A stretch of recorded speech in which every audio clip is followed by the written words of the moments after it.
you know that he's ready.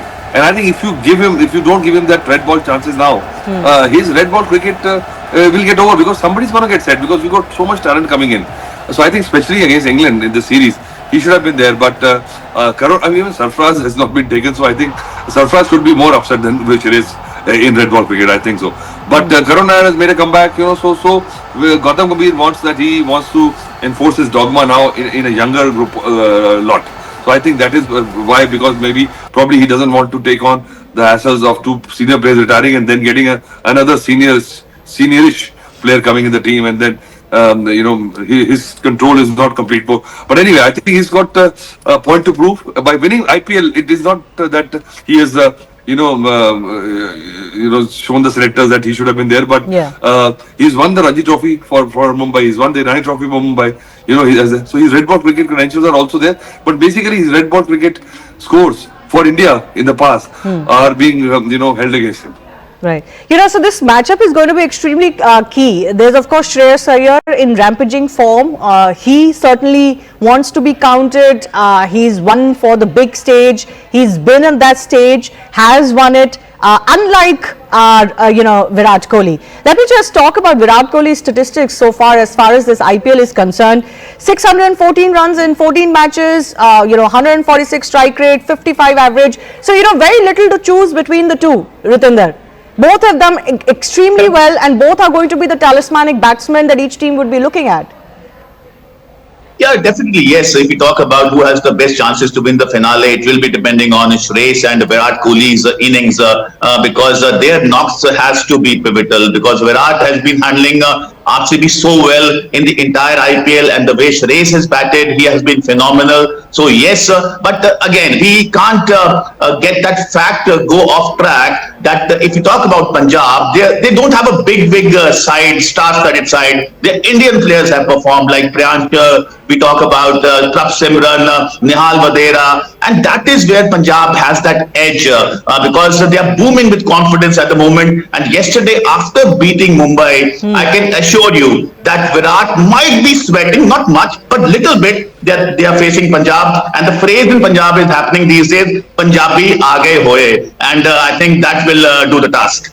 Yeah, but they lost pretty badly to RCB in the first qualifier. Let's not forget that. That was one of the bad days. It was Hazelwood all the way. But yes, that is where Punjab has to do their homework because now they are playing RCB again. But if everything goes well, if Punjab plays to their potential, I'm sure, I have a strong feeling cricket is a game of uncertainties, but Punjab has a great chance. Punjab has a great chance. I'm surely both teams have a very good chance. And I asked, would it be fair to say that sometimes the team that goes through qualifier 2 tends to have a greater momentum? Well, yeah, in the sense that they've had to play 2 matches, they've had to struggle a little harder to get into the final. Also the fact that, Punjab have recovered from being bundled out for 101. To recover from that kind of a hammering, requires a lot of spunk and obviously learn the lessons well. So that could work in their favor. Remember, they're meeting the same team which had hammered them. So, but I feel in this final, RCB will be under greater pressure. I mean, it is the final. Both teams are under pressure. Both have never won the title. All that apart, 18 years, there's been so much brouhaha about RCB. They've had some great players, AB de Villiers, Chris Gayle, not to mention Virat Kohli, who's been there from the start. Zahir Khan, Shane Watson. It's almost like a roster list of the greatest T20 players who played for this franchise and they haven't been able to win. So they will feel the heat from Punjab. But I must say that on paper, I think that they have, RCB seem to have a more balanced team as we speak.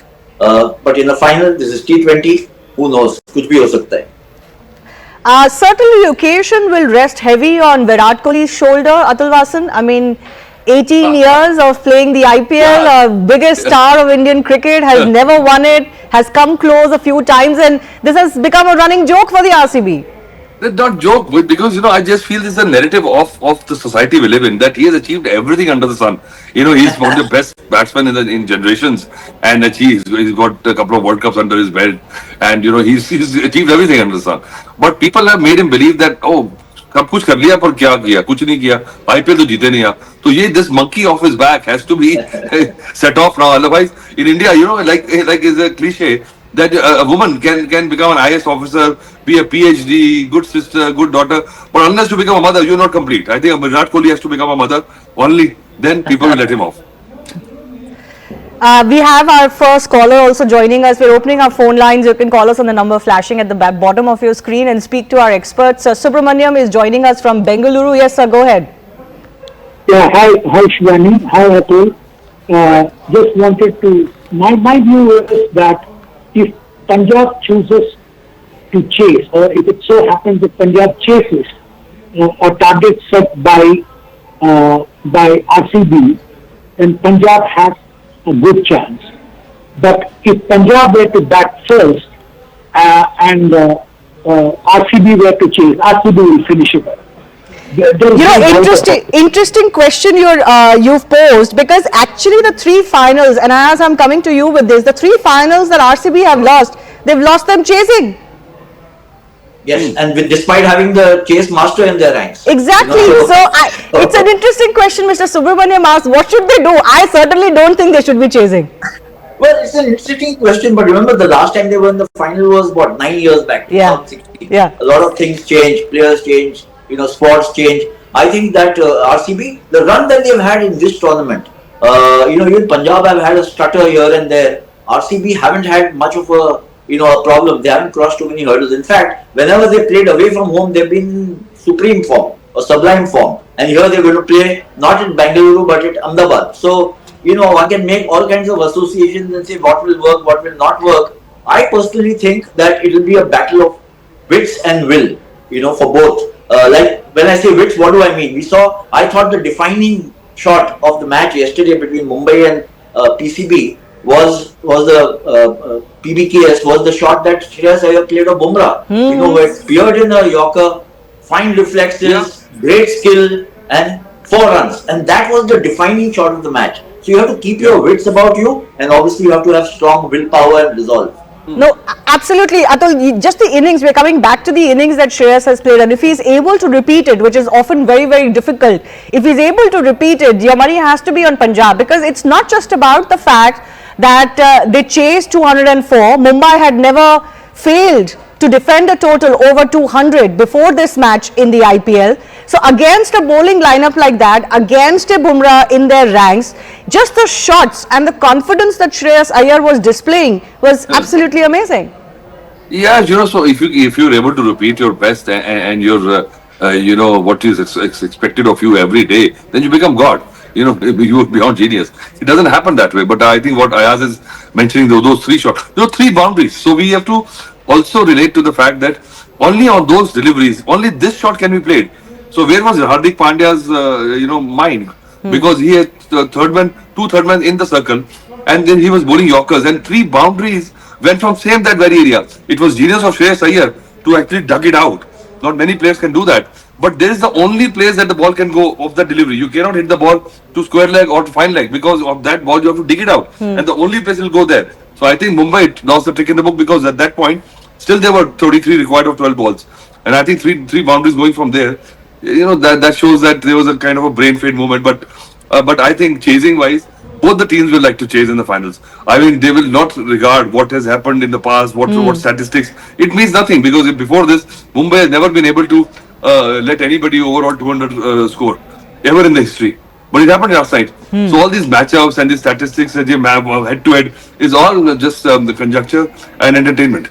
Okay, we'll compare the 2 bowling lineups as well, because if they are to put their money on their batsmen to chase whatever the target may be on the board, their bowlers will also have to make sure that it doesn't get away from them in the first innings. But I have some more callers joining us. Kumar is joining us from Bengaluru. Yes, go ahead. Yeah, good afternoon, Shivani. I've admired the range of topics that you are able to anchor. I have a question for Atul. You see, one of the things that I asked Atul is, you have 2 very professional coaches in both Vicky Ponting and the staff in RCB. Then you have 2 stars like Shreyas Iyer and Virat Kohli. Now, before the match, what impact do they have? Because whenever we talk to these, when these players are interviewed, they always say we give maximum freedom to the players. It's not the freedom, but does it have bearing on the other players? Because you have played under the famed Kapil there. Could you please throw a little light on this? Yeah, first of all, you mentioned the coaches. I think, this is burdening the whole debate that coaches actually make a difference. Ricky Ponting and his like are first of all encashing on our fixation of having a Gora in the dugout. It looks like we are expensive. This is our mindset in India. But he has been with many teams. He's won with some teams. He's lost with many teams. There's no kind of a penalty whether if he wins or not. He'll comes in with his baggage. He'll bring his entourage, 3-4 players, 3-4 support staff, and he implants that, and they enjoy it. It's like a yearly carnival for them, and so I think I will not give them too much credit, because in the end, in T20, lot of things happens on game awareness of the players. Like Punjab has played 6 uncapped players right through the season, so I must compliment them. So I mean, it could not be that Ricky Ponting's dogma has been implemented. Shreyas Iyer has got a lot to do with it. There's a leadership group in the team. We've got a couple of senior players. You mentioned Virat Kohli for Bengaluru. He is not the captain, but everybody knows. When Manmohan Singh was the Prime Minister of India, we knew who was running the country, right? So same way, nobody's talking about Patidar. So it's not that a coach. Who is the coach doesn't matter. So I think let's not give the credit where it's due. Let's not give when you lose also, let's not point it out that this was the reason we lost. Okay. All right. Interesting take there. But let me take one more caller there. Bharat is joining us from Chennai. Yes, sir. Go ahead. Hello. Good afternoon, madam. Good afternoon. Will Virat Kohli will win orange cap because he needs 145 runs to get orange cap? Well, Ridendra, you want to take it? Win the orange cap or win the trophy? Well, if he wins the orange cap, I think it is he'll win the trophy as well. But 145 plus runs, if that's the innings he's playing, then I think RCB will be very happy. Ritendra? Look, if Virat Kohli is taking that orange cap, then for the finale, Punjab should just stay in the hotel and should not come to the ground because that will be curtains for Punjab. But I hope that Virat Kohli, being a Punjabi, that he should not have a great day and he should not attain that orange cap. But yes, Virat Kohli is a big match player. He's the player who rose to the occasion, as Shreyas Iyer has rightly put in. Whenever a situation is tough, you keep yourself calm and you come up with flying colors, and that is what Shreyas did against Mumbai Indians, and Virat has been doing that since ages. So big game, and the Virat Kohli wicket will be very crucial, and I'm sure Chahal can be the man. The way he got Surya Kumar Yadav, that was a pivotal factor in last night's game, and I hope that Chahal repeats that again. One has to ask, what is it about Bangalore that kept them as also runs for all of these years? I know we've discussed this a lot over the years. They've had the starest of batting lineups. They've had the Gales and AB de Villiers at one point. The best of them, even their bowlers have been really world class. But it never really worked out for them, never really fitted as a perfect machine. Do you think this season is different? Well, they're in the final. It's been one of the lingering mysteries of the IPL as to why RCB haven't been able to win for 18 years. They've been in 3 finals. They've been knocked out a few more times. Yeah. But why is it that this trophy has proved so elusive? I think what happens is that with every subsequent year or every year that you don't get it, then the pressure gets bigger and more enormous, and it starts telling on the players. Ultimately, this is a very high pressure game. Even the shortest format, the purest format, everybody says that's the real test, which it is. But this also has enormous pressure on the players, and if you've not won it, you enter the field and you say, one more chance, we better make it happen, and that can take its toll. So, but as I mentioned, from game 1, the first match that RCB played this year was at the Eden Garden. They beat KKR, and they haven't looked back since. They've lost matches at home, but everywhere they've gone across the country, they've looked in terrific form. So I think they'll be a very inspired team. The pressure is bound to be there. It cannot not be there. It will be on both teams. And I think, as I mentioned earlier, whichever team is able to absorb that pressure better, I think is going to prevail. What does it do to a player's psyche when you've been in the final a few times? It's been weighing heavy on you. We'll discuss all of that with our experts in just a bit. But Vimal is also joining us from Chennai. Yes, sir. Go ahead.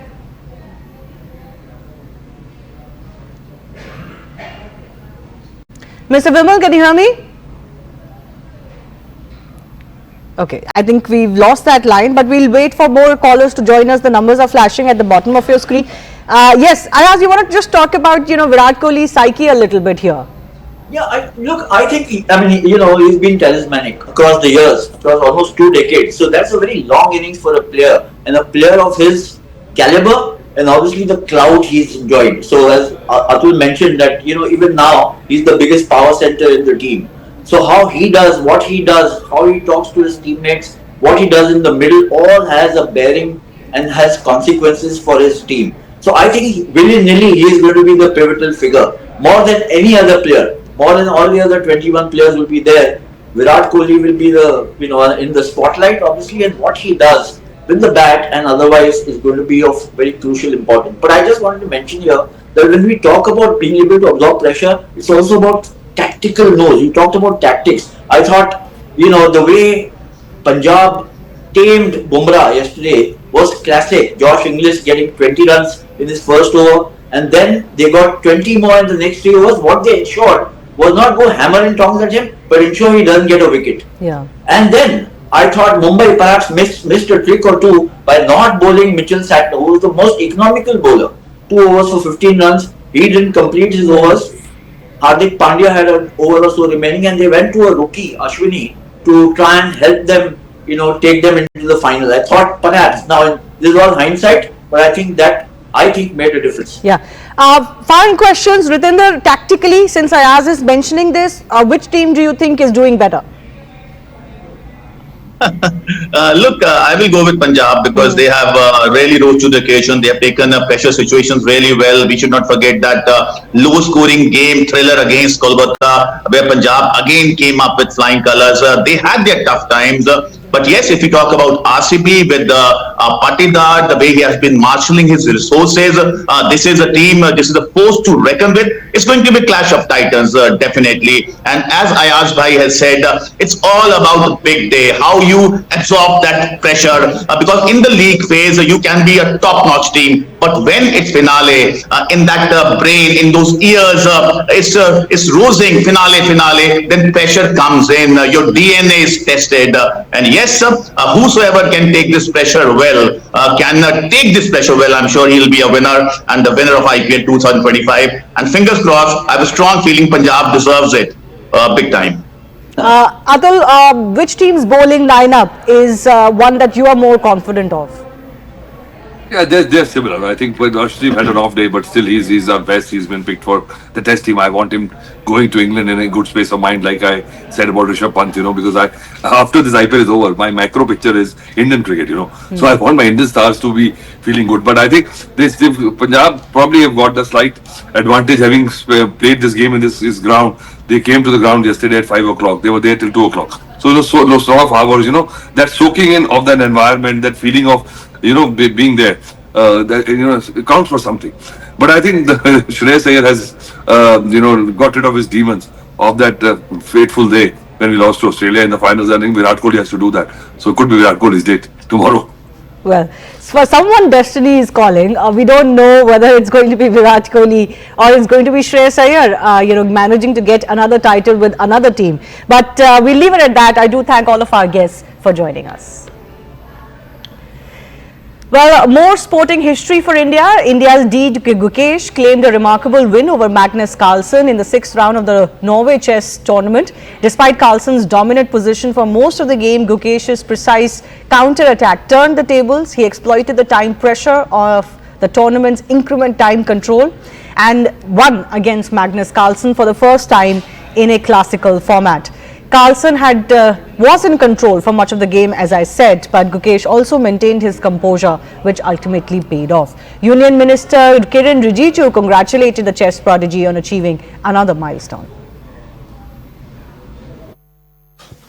I don't know, I'm kind of still shaking from that game, but I don't know. I don't know what happened, basically. How do you find the resilience to keep fighting and come up with the tricks in those kind of positions? Well, there wasn't much I could do. It was just clearly lost, so I was just trying to make moves which kind of were tricky for him, and luckily he got into time scramble. And one thing that I learned from this tournament is time scrambles can get too much out of control. So. Was this a trick that you saw some moves ahead, or was it just something that happened where you were just trying to make things a little difficult? I mean, yeah, this endgame I was basically trying to get some kind of knight g5, and luckily after king f6, h4, I got this knight g5, and although his king comes to, king walk probably is winning, I have some spite checks, and yeah, I mean, okay, 100 times, 99 out of 100 times I would lose, but But you didn't. Yeah, just a lucky day. How important is it for you personally to take this win today? Yeah, for the tournament, I guess it's quite important. I'm back to 50% in the classical, and also first classical win against Magnus. I mean, not the way I wanted it to be, but okay, I'll take it. Yeah. Right now, all we see is 1-0 Gukesh. Congratulations. Yeah, thank you.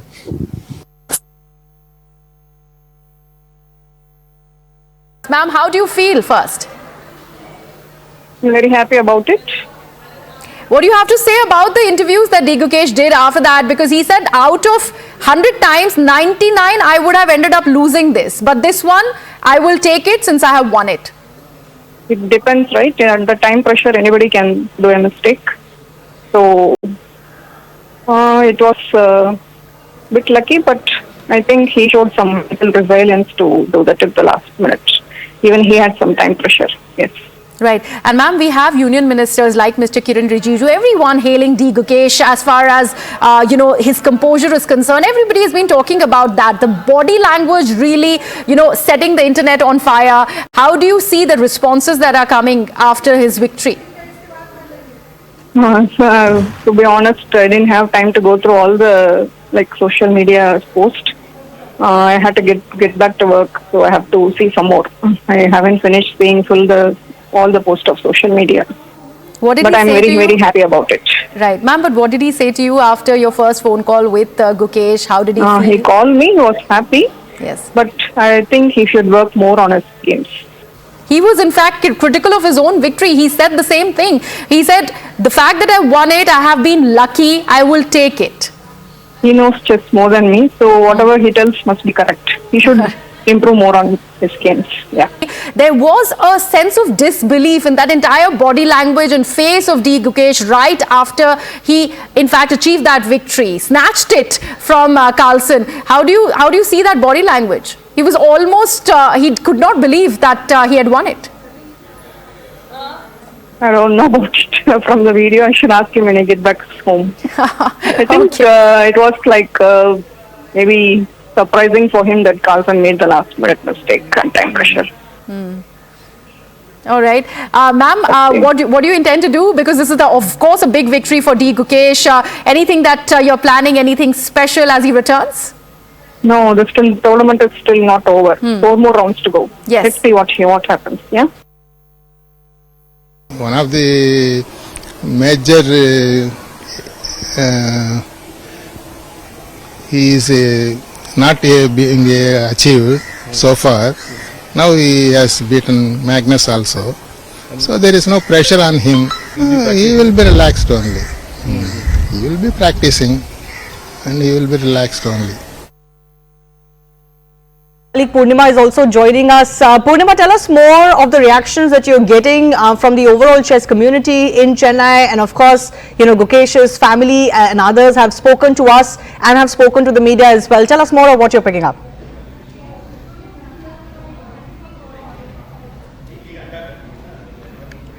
The grandfather and the grandmother.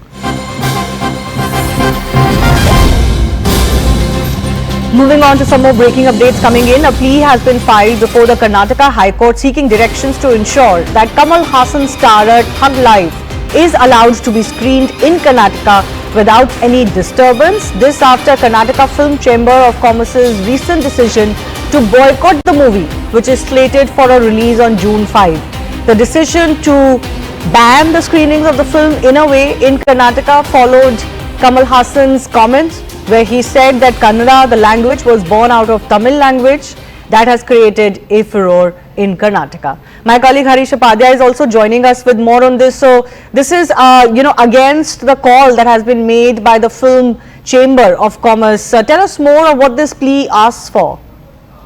Well, three specific requests coming in from the co-producer of this movie. One, they're asking the court to issue direction to restrain any party, whether it's the state government or the Karnataka Film Chamber of Commerce, from taking any sort of action that would restrain or restrict the release of the movie in Karnataka.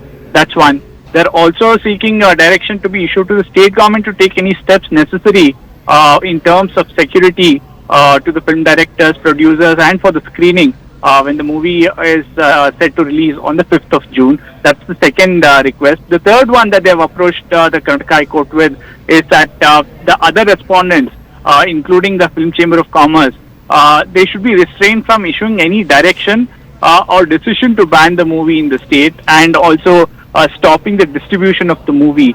The court, remember, is yet to take up this petition for hearing, but three very specific requests coming in from the co-producer of this movie to ensure that this movie is released in Karnataka. The co-producer also telling the court that they have spent 300 odd crore rupees for making of this movie, and people are waiting for its release, and they are saying the statement made by Kamal Hassan has been taken out of context and it has been twisted, and they have also quoted the argument or the clarification given by Kamal Hassan to state that his statement did not in any way hurt the sentiments of Kannadigas or tried to malign the image of the Kannada language. That's the argument that they have placed in front of Karnataka High Court. We'll have to see how the High Court responds to this request now.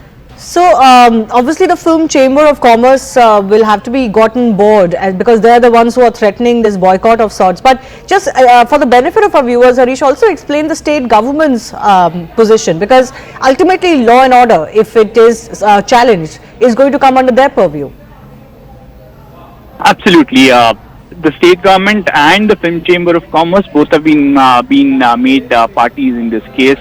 So in all likelihood, you will see the Karnataka High Court in some way issue notices, seek response from all the respondents in this particular case, and then we'll have to see if the Karnataka government will come out and actually cite law and order as a concern for the smooth release of this movie. But earlier in several other cases, we've seen Karnataka High Court not really taking very lightly to that argument. Every time the Karnataka government has mentioned law and order, the court has taken a very stern view, saying that it's the duty of the state government to ensure law and order. That can't be an excuse to stop something or deny somebody a rightful exercise of their duties. That's something that has been mentioned multiple times. So we'll have to see what the state government says and how the High Court responds to that. Yeah, very quickly also, Harish, what are the past precedents of a movie, starring a big superstar being banned or boycotted, or, their screenings being disrupted in Karnataka recently?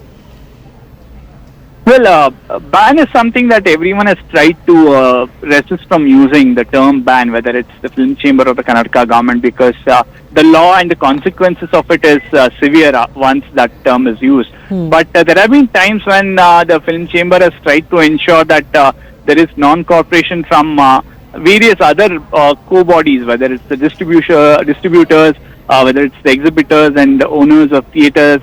They've tried to ensure all of them come together and some sort of a non-cooperation is extended towards a movie if it goes against the Film Chamber. That's happened earlier. We'll have to see if this will find some sort of a solution or a amicable solution to this, or will this confrontation continue?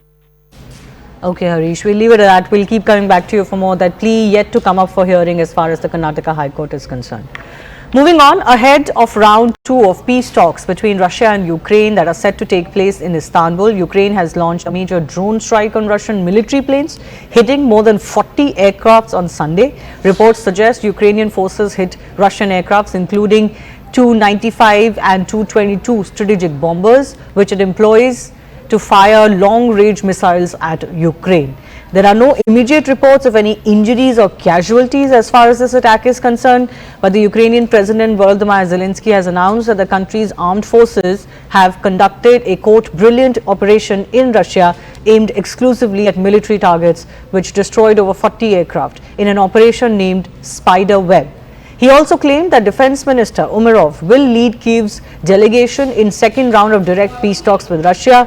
The second round comes days after Ukraine accused Russia of undermining and stalling these peace talks as well. According to Russian Defense Ministry, Russia has now shot down 162 Ukrainian drones overnight. So clearly, as far as the peace table is concerned, it looks to be extremely unsettled. Щойно була доповідь голови Служби безпеки України Василя Малюка.